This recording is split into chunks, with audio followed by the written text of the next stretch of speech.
Good morning, everyone, and happy 4th of July. It's Saturday Storytime with me. I at least have one of my little ones here. She might wander off and on. And you will probably be hearing a lot of clattering in the background. We're just kind of getting ready for 4th of July treats to give to our neighbors.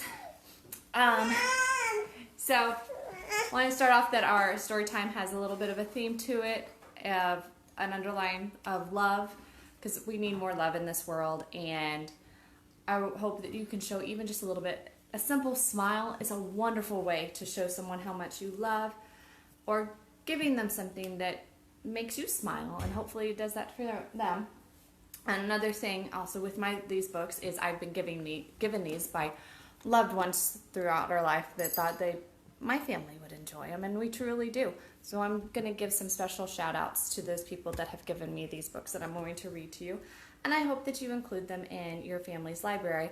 Now give me just a minute. I have a little one trying to be a little sneaky and don't want her to knock over this live feed. So hold on. Come here.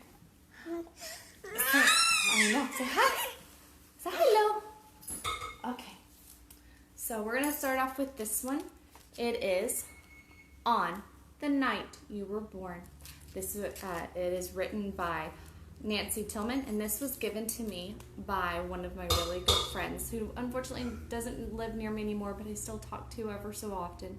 Thank you, sweet friend Angie Witt, for giving this wonderful book to my family, and I hope that now that we're reading to all of y'all that you enjoy it too. All right.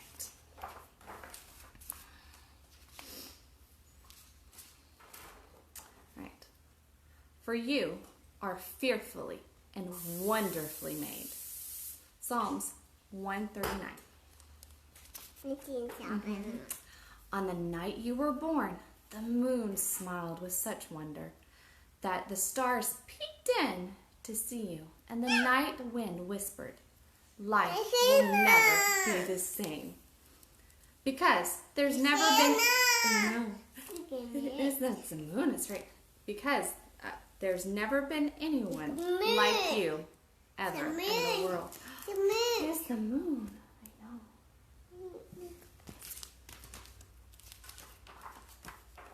I know. Moon. So enchanted with you. I know. It is the moon. So enchanted with you were the wind and the rain that they whispered the sound of your wonderful name. The sound of your name is a magical one. Say it out loud before we go on. All right, so you have to say your name. What's your name? All right, who are you? Is it Grace? Grace. Ben. And Ben in the background. Yes, your name is truly magical.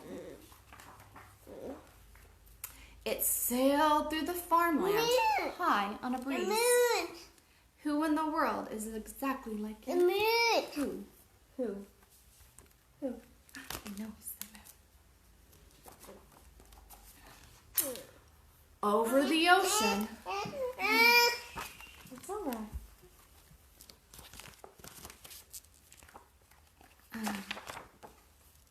And through the trees.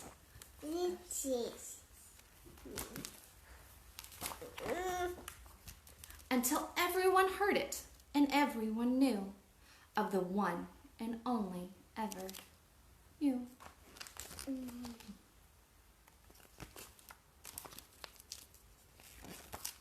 Maggie, there's the baby. I know, there's the baby. Not once has there been such eyes, such a nose, such silly, wiggly, baby, wonderful toes. In fact, I think I'll count to 3, so you can wiggle. I know, the baby can wiggle your toes for me. Okay, 1, 2, 3, wiggle, wiggle, wiggle, wiggle, wiggle, wiggle, wiggle those toes. Oh, good wiggling. Say hi to the baby, my little ones have been saying. Hope you wiggled your toes. When the polar bears heard, they danced until dawn.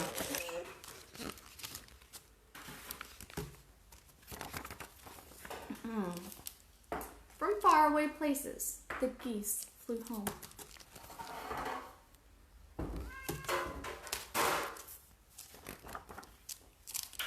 The moon stayed up until morning next day.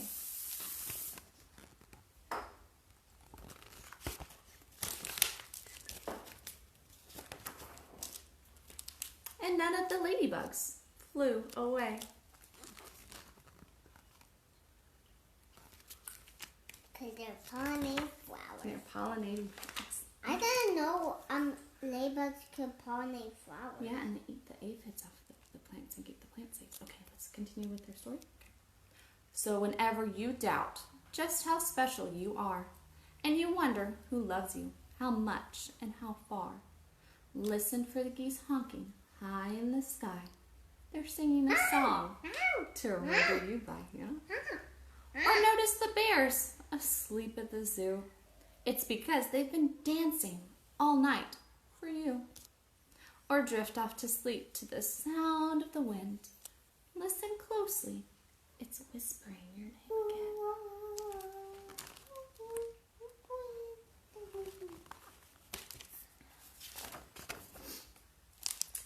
If the moon stays up till morning one day, or a ladybug lands and decides to stay, or a little bird sits on your window a while, it's because they're hoping to see you smile.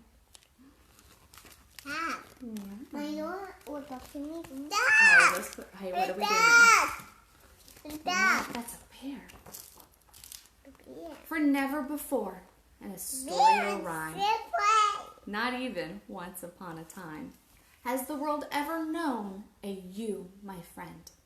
And it never will. Not ever again. Why are not Because everyone is special in their own certain way. And that's what makes the world such a magical place. Yeah. Heaven blew every trumpet and played every horn on the wonderful, marvelous night you were born. Yeah, the baby. It's Sorry, fish.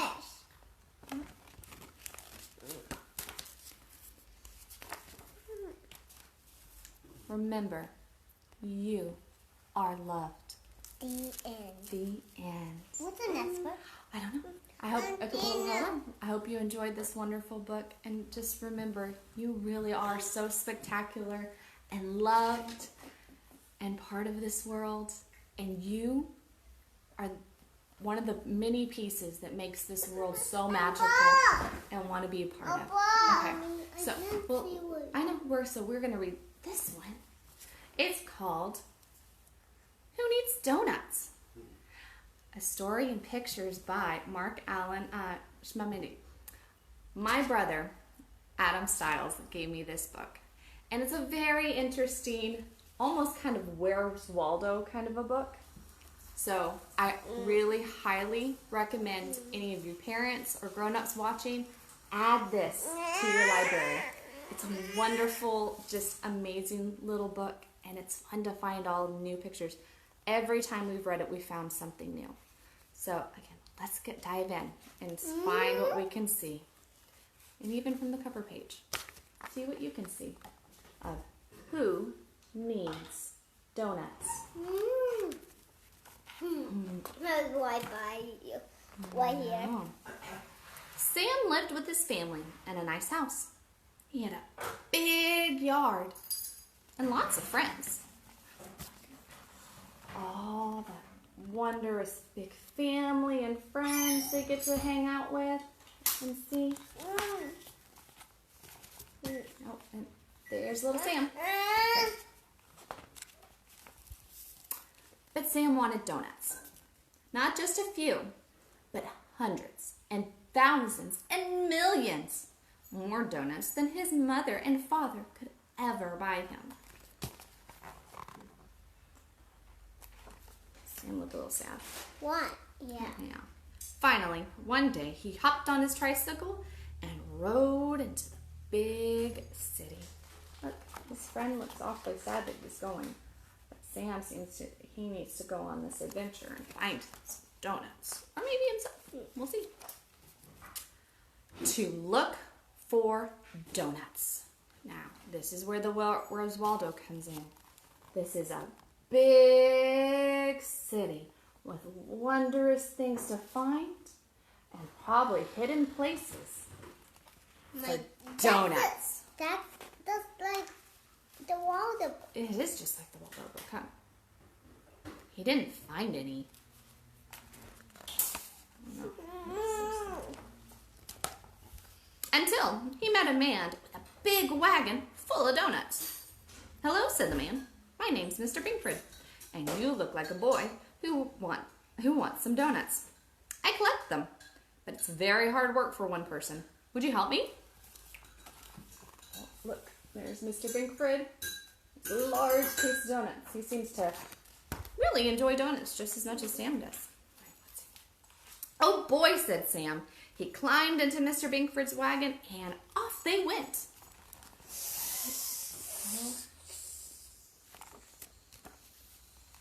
As they rolled through the streets, they passed a sad old woman sitting on a doorstep. "Who needs donuts?" she shouted. "That's right. Who needs donuts when you've got love?" To everybody. Mm-hmm.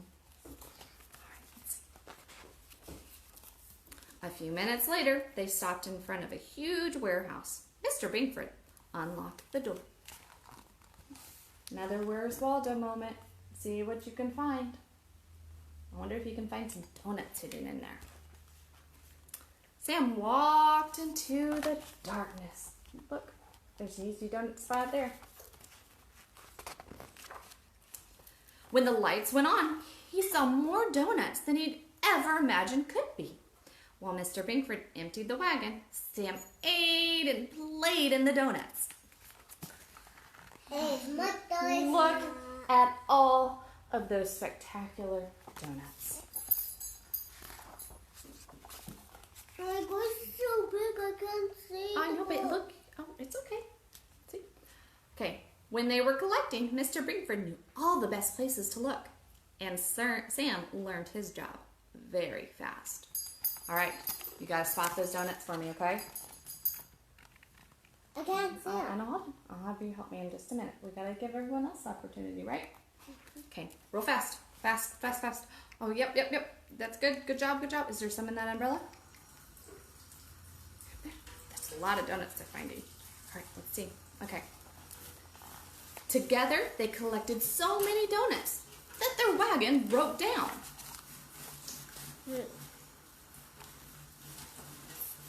Sam went looking for a telephone to call a repairman, but every phone he saw was out of order. Out of order? I know. What is out of order? It means it does not work. Oh, Mom. Oh my, indeed. At last, he found a woman with a big wagon full of pretzels. Her name was Pretzel Annie, and she had a telephone with a direct line to a wagon repairman. It's awfully helpful, Miss Pretzel Annie. While Sam helped the repairman fix the wagon, something wonderful was happening between Mr. Binkford and Pretzel Annie. For the first moment they saw each other, they fell in love. Look at that.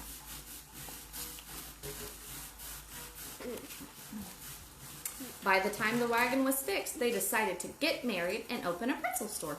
Mr. Binkford gave Sam the wagon and all the donuts in it. "Don't you want to collect donuts anymore?" said Sam.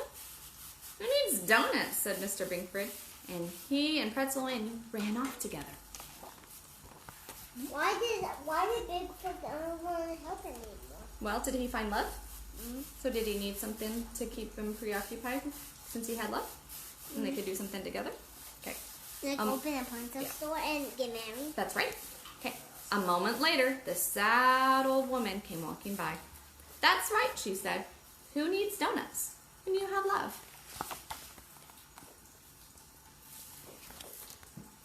Mommy. Yeah, honey. I love you. I love you. I love you too. Suddenly, Sam found himself all alone in the big city with a wagon full of donuts. He took a bite of one, but he was too full to eat it. And the idea of collecting more didn't seem any fun without Mr. Binkford. "What am I going to do with all these donuts?" he asked himself as he trudged down the street. And again, another Where's Waldo moment. We got a big scene. See. Whoa! Gotta see if you can find Sam. He's somewhere in that area. Just kind of walking along. Yep. Can you find Sam? He's right there. Good job. Hey. I know. Meanwhile, I know. Oh, sorry, guys. Hey, go find Daddy. What's Daddy doing? What's that, Daddy doing? Can I take with this spot? Yeah, but you gotta sit with me. Ooh. Okay. I got it. Meanwhile, the sad old woman had gone home to her tiny room in the basement of a coffee factory. Let's see. Find the sad old woman in the coffee factory. The white all in there. Okay. Where she lay down for her afternoon nap.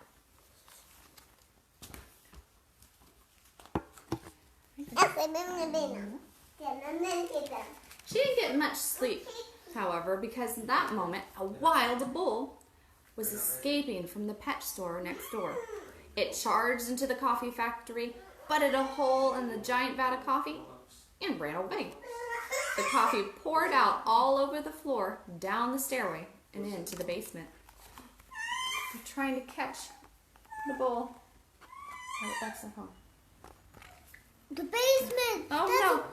Who's in the basement? Don't tell old woman. We're gonna get hurt. Oh no! Let's see what else we can do. When the old woman woke up, she found herself over her head in a room full of lukewarm coffee. Help! Save me! She cried. I can't swim. Sam heard her cries, but he couldn't swim either. So he had to think fast. He pulled the donut wagon over to the windows. Who needs donuts? Cried the old woman. You do, said Sam, as he tries to save her. He tilted the wagon and poured all the donuts into the basement. What do you think's going to happen when he does that? Let's find out. Let's find out. The donuts soaked up the coffee, leaving the old woman sitting in a shallow puddle. You and your donuts saved my life, she said. How can I ever repay you? Look, all that coffee is all soaked up by those donuts. She offered him her meager life savings to buy more donuts. But Sam refused. Who needs donuts, he said. I've got love. He said goodbye and hopped on his tricycle. Is that where Sam's going to go? Where do you think Sam's going to go? Let's see. And he rode home. There's Sam. Let's see. What's this? Like, hi, Sam. Where were you today? See all his friends and his family ready to welcome him back home after his adventure that he had. It's very wondrous to love something and think that that needs to take up your life as much. But what's even more special that sometimes we don't really realize or pay attention to are the people that are in our lives that form around us and give us a light and warmth and just empathy too. Like they know what we're going through and we're feeling, and they want to make sure that we're okay. Okay, good job. That's what love is. Love is just to give. That's my favorite book. I know, and we're going to read it to everybody in just a minute. So don't forget, even though you might love something and it takes your mind away from other things, you always have love. And that love is just everything. Okay, so this next book is one of my kids' favorites. Mommy. This is the fantastic Flying Books of Mr. Morris Lessmore. This is by William Joyce. If you've been watching some of my videos, I have a lot of William Joyce books because I find him just a wonderful author and artist, and it just he has that magic and whimsy that every kid and adult needs.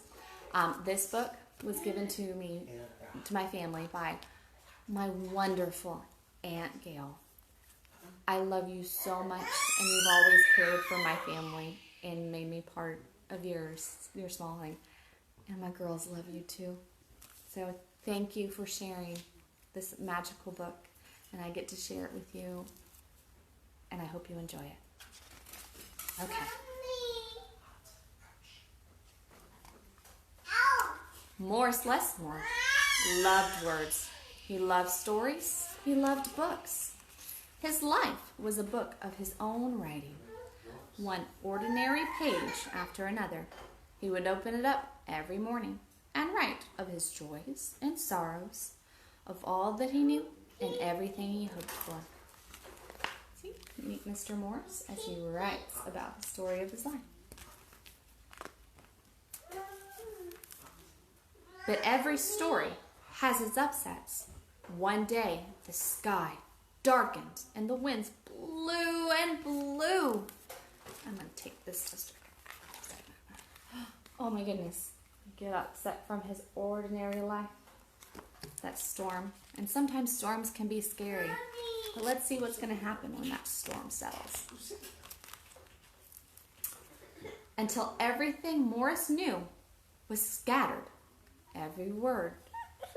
Even the words of his books. Was scattered. Yeah, was scattered. So his life that he was used to, all of a sudden, it was gone. And he had to start over. So let's see. He didn't know what to do or which way to go. So he began to wander. And wander. Oh, no.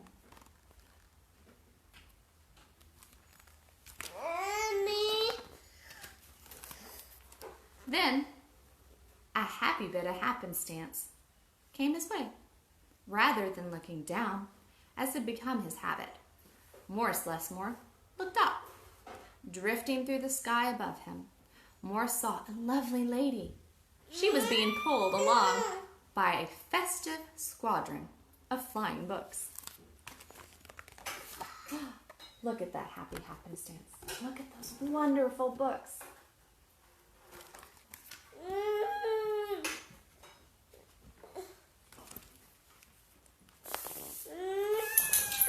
Morris wondered if his book could fly, but it couldn't. It could only fall to the ground with a depressing thud. The flying lady knew Morris simply needed a good story, so she sent him her favorite, a book that was an admirable fellow, and urged Morris to follow him. So, and look, there's the little flying book that the lady gave him. How do you think that's going to affect Morris? Let's see. Let's see. Whoa! The book led him to an extraordinary building where many books apparently nested. Could fly. I know, they're all flying and they need to nest like birds, huh? Why didn't Are there places in the world where books can nest? Why didn't Do you think they're called? What do you think they're called? Stories. Stories, or do stories get collected in libraries? Mm-hmm. Yeah. Why didn't they nest this? Well, because they need to sit and rest because they go on such adventures to show people. So sometimes There's they the little book. There's that book that had him follow. That's right. All right, let's continue. Morris slowly walked inside and discovered the most mysterious and inviting room he had ever seen. It was filled with the fluttering of countless pages, and Morris could hear the faint clatter of 1,000 different stories, as if each book was whispering an invitation for adventure. That seems like a very magical and wondrous place. I don't need you to do that, okay? Because you're going to shake this stuff. When his new friend flew up to him and landed on his arm, it held itself open as if hoping to be read. The room rustled to life, and so Morris's life among the books began. Mommy, okay. Go ask Danny. Me too. Okay, Daddy will bring some. Okay. Morris tried to keep the books in some sort of order, but they were always mixing themselves up. The tragedies needed cheering up, and would visit the comedies. The encyclopedias, worries, or facts would relax with the comic books and fictions. All in all, it was an agreeable jumble. Morris found great satisfaction in caring for the books, gently fixing those with fragile bindings and unfolding the dog-eared pages of the others. Seems to really take care of those books. Yeah. Sometimes you just need some cheering up, even out of your own. You need your legs to be. I know they can see your feet, but what are we doing right now? Well, we're reading stories. That's right. Sometimes Morris would become lost in a book and scarcely emerge for days. Have you ever got lost in a book? Mommy has. You have? I have. So was Daddy. It's fun to get lost in books sometimes. Were you small? Oh no, I get lost in books as an adult. Look, he's having an adventure in these books. Have you ever had some kind of an adventure in a book and just want to be that character? Or even become that character? Great, huh? I know. I'm just going to get in just a minute. Morris liked to share the books with others. Sometimes it was a favorite that everyone loved. And other times he found a lonely little volume whose tale was seldom told. Everyone's story matters, said Morris. And all the books agreed. I know. We'll go. We'll go get it. I want Daddy. No, he'll bring it to you. I'm talking to Sister. That's really kind of Morris sharing those. I know. At night, after all the stories needed telling and been told, everyone had settled down to their proper place in the shelves, the great big dictionary would get in the last word. Z for sleeping. It was then that Morris Lessmore would once again write his own book. He wrote of his joys and sorrows, of all that he knew and everything that he hoped for. Let's see, as Morris starts to begin his story again that he lost in the beginning of the book. The days passed, so did the months.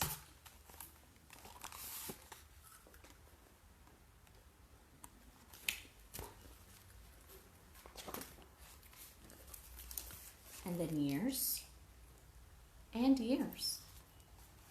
See how the seasons change and Morris is still there writing his book and caring for those books. And you notice that Morris is starting to get a little older, huh? Old. Yeah, he's getting older. Everyone gets older, and that's okay. And Morris Lessmore became stooped and crinkly. But the books never changed. Their stories stayed the same. Now his old friends took care of him the way he had once cared for them. And they read themselves to him each night. Till he got older. Yeah, he's getting older. It's a wonderful thing to do, to care for somebody. Love friend. Yeah, because you're friends and you love each other. Then, one day, he filled the last page in his book. He looked up and said with a bittersweet sigh, "Guess it's time for me to move on."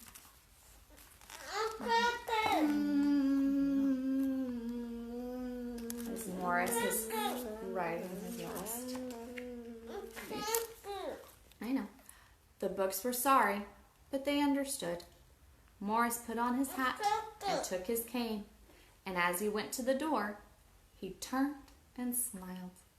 Then waved goodbye. "I'll carry you all in here," he said as he pointed to his heart. Because no one ever is truly gone, as long as they have you and their story in your heart. The books waved their pages, and Morris Lessmore flew away. And as he flew, he changed back into the way he had been that long ago day when they all first met. So remember, Morris is older now. And now that he's gone to the beginning of his journey. And does he look like a lady of happenstance that you saw at the beginning? He'll bring you one in just a minute. The books were quiet for a while.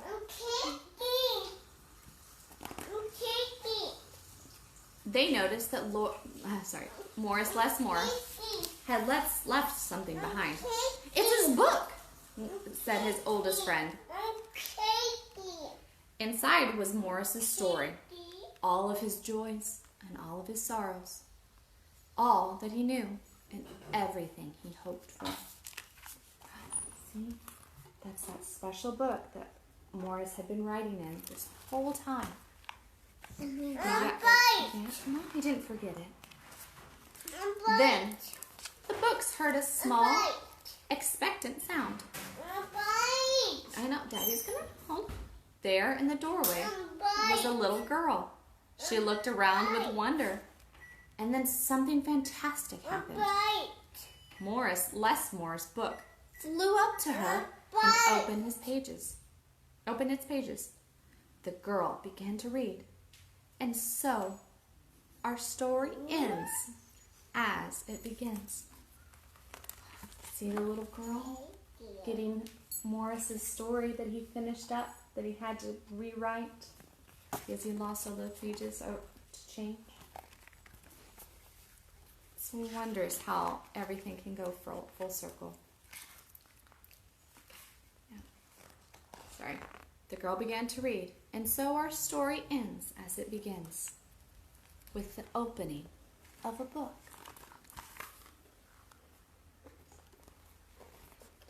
It's not funny when it gets the end. But don't be the end. That is the end. No, It's the end. I did, honey. You did with this. I did. That's the end. I showed him the picture. All right.